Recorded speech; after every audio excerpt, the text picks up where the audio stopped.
Picture a ball thrown straight up into the sky. It follows this perfect mathematical curve. Let's say its height is given by the equation h of t equals negative 4.9t squared plus 60t plus 5. It flies up, hits a peak, and drops right back down. But what if you needed to know the exact maximum height down to the millimeter and the exact fraction of a second it hit that peak? How do you actually find that? Just eyeballing a graph? Yeah, that's not going to cut it. By the end of this explainer, you're going to understand the exact mathematical concept behind this. You'll learn the calculus formula you need and exactly how to apply a step-by-step strategy to pinpoint the exact peaks and valleys of literally any mathematical function. Let's dive right into Section 1, Peaks, Valleys, and Extrema. To figure out how to find the highest and lowest points of a function, it's super helpful to visualize the graph like a giant landscape of mountains and valleys. In calculus, we call these extreme high and low points extrema.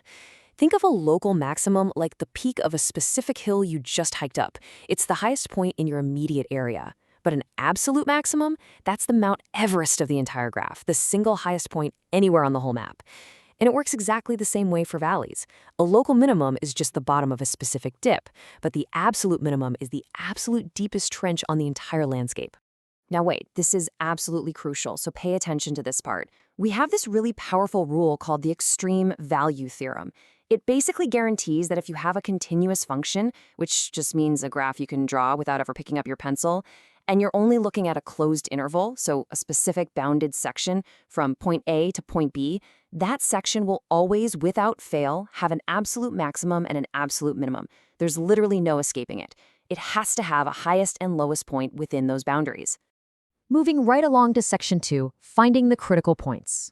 So how do we mathematically locate a flat spot on a curve without just guessing from a picture? Well, we use what are called critical numbers. Imagine standing right at the very top of a smooth hill or the absolute bottom of a valley.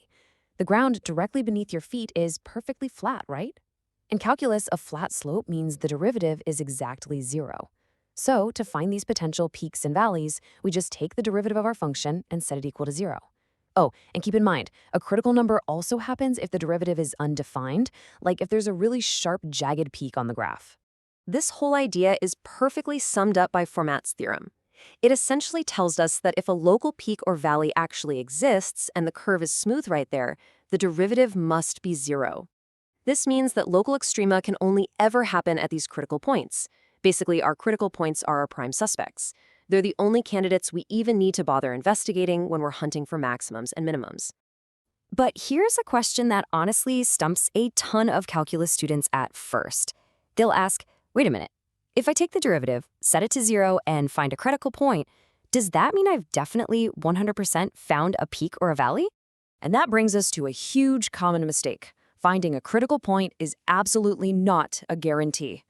Just look at the classic function f of x equals x cubed. If you take the derivative, you get 3x squared, set that to 0, and bam, you find a critical point at x equals 0. But look at the graph of x cubed. Right at x equals 0, the curve just flattens out for a tiny microsecond before it keeps going up. It's not a peak and it's not a valley. Remember, critical points are just candidates for extrema. They are not guarantees. All right, Section 3, the closed interval strategy. So how do we pull all of this together to actually find the absolute highest and lowest points on a specific bounded section of a graph? We use the closed interval method. Consider this your master battle plan. It's a simple 3-step checklist. Step 1, plug the exact outer boundaries, the endpoints of your interval, into your original function to see their heights. Step 2, hunt down your critical points by taking the derivative and setting it to 0, then plug those specific x values into your original function. And step 3, just look at the numbers you generated in steps 1 and 2 and compare them. It's that simple.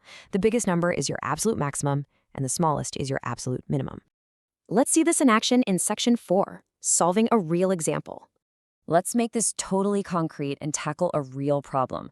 We're going to apply our new strategy to the function f of x equals negative x squared plus 3x minus 2. And we're only looking at the close interval from x equals 1 to x equals 3. Step 1 is just basic arithmetic. We evaluate the endpoints. Plug x equals 1 into the original equation, and it calculates out to 0. Plug the other boundary, x equals 3, into the equation, and it comes out to negative 2. So our boundaries have heights of 0 and negative 2.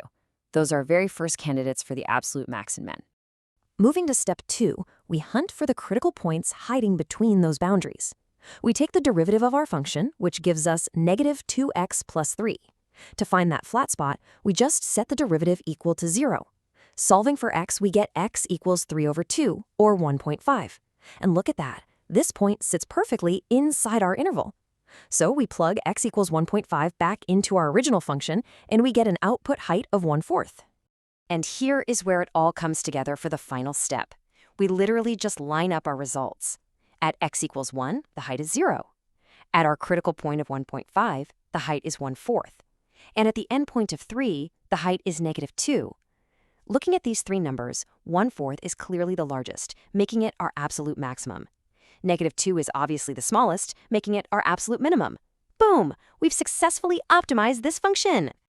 Let's bring it all home in section 5, connecting to real life. Now you might be wondering, okay, cool math trick, but why does this actually matter outside of a classroom? Because believe it or not, this exact process is how the modern world runs efficiently. Imagine a huge company manufacturing cell phones. Let's say their total production cost can be modeled by the equation C equals x squared minus 1200x plus 36,400. If that business wants to know exactly how many phones to manufacture to hit the absolute minimum production cost, they don't just guess. No way. They take the derivative, set it to 0, find the critical point, and verify the absolute minimum using the exact same steps we just walked through. It's literally the mathematical engine behind maximizing profits and minimizing waste. Before we wrap up, let's rapidly review the key takeaways here. First, extrema are just the peaks and valleys, whether local or absolute, on a function's graph. Second, we find these by hunting for critical points, which are the exact spots where the derivative equals 0 or is undefined. And finally, if we're working within a bounded, closed interval, we absolutely must compare the function's values at those critical points and at the boundaries to crown the true absolute maximum and minimum. So, we've mastered finding the absolute peaks and valleys for straightforward equations. But what happens when a real-world problem involves, say, designing an aluminum can that holds the absolute maximum volume of soda while using the absolute minimum amount of metal? How do we handle complex 3D shapes and constantly shifting rates of change?